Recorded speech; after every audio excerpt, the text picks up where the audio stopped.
Hello friends, இப்போ நம்ம என்ன பார்க்க போகிறோம்னா சிக்கன் 65 எப்படி செய்கிறதுன்னு பார்க்க போகிறோம். சிக்கன் 65 மசாலா கொஞ்சம் சேர்த்துக்கலாம். அதுக்கப்புறம் கொஞ்சம் கார்ன்ஃப்ளவர் சேர்த்துக்கலாம்.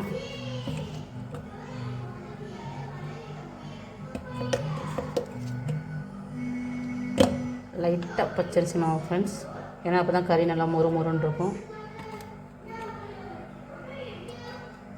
அப்புறம் கொஞ்சம் கரம் மசாலா ஃப்ரெண்ட்ஸ்.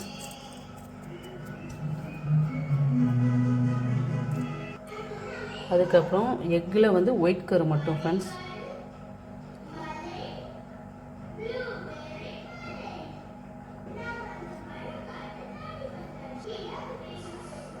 கொஞ்சமாக தயிர் ஃப்ரெண்ட்ஸ்.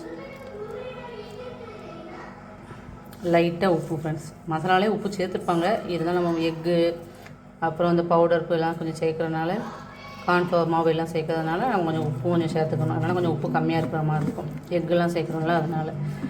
இப்போ நல்லா மிக்ஸ் பண்ண வேண்டியதான் ஃப்ரெண்ட்.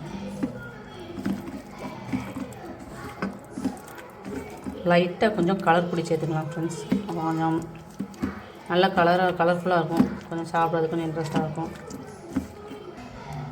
சிக்கன் 65க்கு நல்லா ரெடி பண்ணி வச்சாச்சு ஃப்ரெண்ட். இது ஒரு கொஞ்சம் 1/2 hour ஊறட்டும் சரிங்களா ஃப்ரெண்ட்ஸ்.